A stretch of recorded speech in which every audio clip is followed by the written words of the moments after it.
Bismillahirrahmanirrahim. Elhamdülillahi Rabbil alemin. Ve sallallahu teala ala hayri halqihi Muhammedin ve ala alihi ve sahbihi ve tabi'ihi mecmain.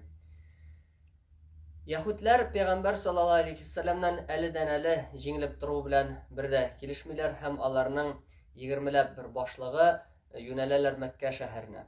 Anda Kureyş kabilesin Müslümanlara karşı kuturtalar. Hem indi Kureyşliler bir yaklap jıyılıp, ondan sonra Kinane kabileleri jıyılıp, başka Benu Gatafan kabileleri, Fezer kabileleri jıyılıp, başta indi 4 minlik bulgan gasker, tura bara indi 10 minge jıyılıp, Müslümanlarga karşı soğuşurga dip yöneleler, birleşken kabileler. Peygamber sallallahu aleyhi ve sellem'nin indi sahabeleri razvedkası deb aytganda Peygamber sallallohu alayhi vasallamga bu turda xabar etdilar. Allah elchisi sallallohu alayhi vasallam oshig'ish ravishda sahabalarni jiya fikrlashirga ham shu vaqtda Salman al-Farisi radhiyallohu anhu degan sahaba, aning endi ismi aytib tura, al-Farisi bo'lg'ach ul farsi degan so'z. Ul ayta endi ey Allah elchisi sallallohu alayhi vasallam bizning yoqda deb so'g'ishda shunday ibr qo'llanalar deb. Yani soğuşçılar düşman kelgen yakka diye zor şukurlar şukup duralar diye hem bu inde özüne göre bir kirte bulup dura diye alarının bizge hücum itülerine diye. Hem Allah elçisi sallallahu aleyhi ve sellem şınlap da Salman el-Farisi radıyallahu anh'ın bu kine şu kallıydı. Medine'nin inde bir yağından tollar kala hem inde olanın karşı yağına her bir 10 kişilik türküm inde kırgar tirsek şukurga tiyiş deyip inde şuşunday emir bire. Şukur soğuşu deb atalaydı bu kileşekte Handak soğuşu. Mana şuşu indi ol ağır şartlarda öte. Şuşuna əzirlənə ağır şartlarda öte. İndi sahabeler aş bulalar. Misal üçün indi Peygamber sallallahu aleyhi ve sellem'ge kelip zarlanalar, qursaq aş bulurlarına düzəlmişə qoy birövlər indi işine taş beyləgən bulalar. Allah elçisi sallallahu aleyhi ve sellem özünün işini görsətə, anda indi 2 taş beyləngan bular. Açlıqdan Peygamber sallallahu aleyhi ve sellem 2'şer taş beylep verdi deyip. Şuna qaramasdan Allah elçisi sallallahu aleyhi ve sellem indi özü de aktif ravishda qatnaşdı. Şuşu işte hem bir sahabe andaydı mucizalar bular Peygamber sallallahu aleyhi ve sellem peygamberligine ko'rsatuvchi dalillar. Jabir ibn Abdullah bir vaqt Peygamber sallallahu aleyhi ve sellem şulatib aş yurgan ko'ra hem ertan bir kejabatin inşallah da tunab bera xatırına sen de aşlar pişirmeyin de Peygamber sallallahu aleyhi ve sellem'ni de alıp qaytırman düşkü aşka de. Yani sıylar biz de. Allah elçisi sallallahu aleyhi ve sellem'ge sir etip gene ayta. Tegese Allah elçisi sallallahu aleyhi ve sellem bütün şunda qatnaşkan kişiге alar mingden artık kişi bulalar bitende kardeşiga sizni de qonaqqa chaqiradi. Ham yöneleler şu mingden artık kişi. Tege Jabir ibn Abdullah büyükni qo'rqib qalayni belgili onda bitende bir sarıq batiyigine bitin ko'pmi kishi jitse 2 kishiga jetaydi. Lekin endi sir bermay. Hem Allah elchisi sallallohu alayhi vasallam o'zi pula boshlay oshni qoplagan kiyigini bütün kishiga da jetadi, bütün kishida ovoz aytadi, tomoqlarini to'ydiralar, alhamdulillah xushlanalar. Belgili endi xo'jalar bukni qajablanadi. Ketib borgach, o'sha kishilar taralishgach, ochib qarasalar, anda ko'lami o'zgarmaganda bular.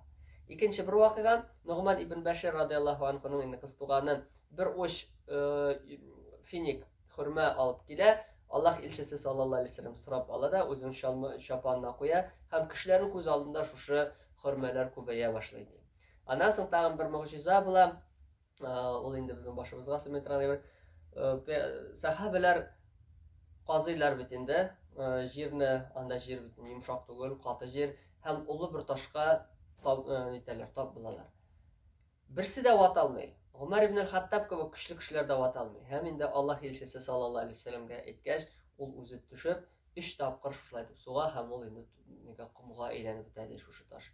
Bu da indi Peygamber sallallahu aleyhi ve sellem ne kadar güçlü ekanligini ko'rsatadi. Hem indi anda rivayet qılinadi Peygamberimiz sallallahu aleyhi ve sellem tufraq taşıdı diye şu yerni qazıdı, hem o'zi anda şiir söyledi diye.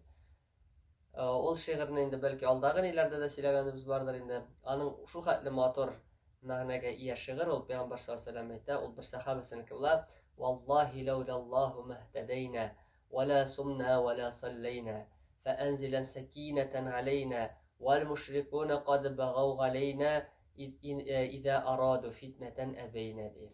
Bu şiirning ma'nasi endi Аллах белән ант итәм, әгәр дә Аллаһ Тәала булмаса, ди, без намазлар да укымас идек, уразалар да тотмас идек. Ягъни хидаяткә күндерүче зат бер Аллаһ Тәала генә. Пәйгамбәр саллаллаһу алейһи ва сәллям аның шушы нигъмәтен ассызыклап әйтә.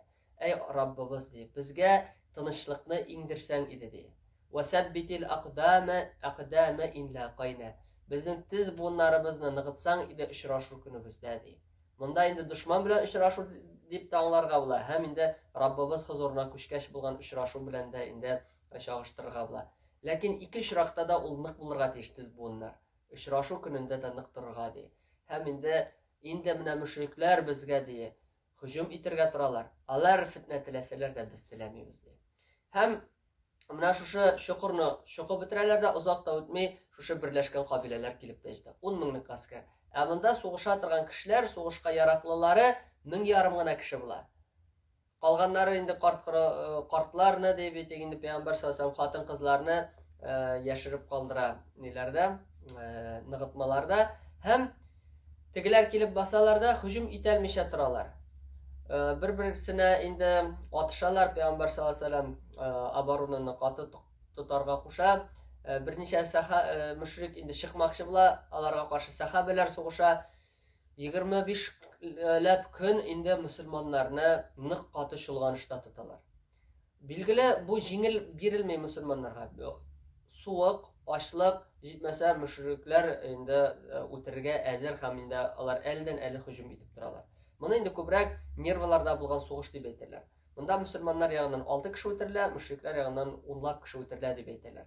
Ләкин шуңа карамастан да менә бу ислам тарихының хәлиткеч мизгелләренең берсе. Монда инде Пәйгамбәр саллаллаһу алейһи ва сәллям янына Бәну Гатафан кабиләсеннән, бу инде душман ягы бит инде, килеп керә Нугайм ибн Мас'уд. Аның инде мөселман булганлыгын берәү дә белми. Ул инде Пәйгамбәр саллаллаһу алейһи ва сәллямга әйтә, мин дә яшерен рәвештә әй Аллаһ илчесе ислам динен кабул иттем ди, нишлим мин ди.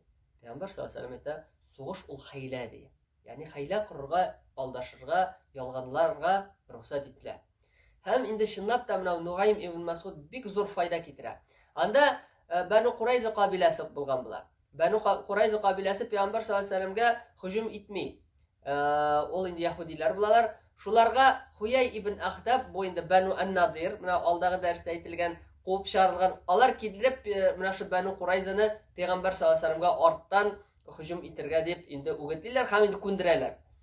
Билгеле инде Пәйгамбәр саллаллаһу алейһи ва сәллям ике яклап кала, бер яклап арттан тылдан Бәну Курайза кабиләсе, алар инде чынлап та әзер булалар, һәм инде теге яклап мөшрикләр 10 меңлек гаскәр. Һәм инде Нугайм радиллаһу анһу бара Курайш кабиләсенә, бара Бәну Курайза кабиләсенә, бер-берсе арасына фитнә сала. Бәну Курайзага бара да, сез ди нинди хата эшләдегез ди.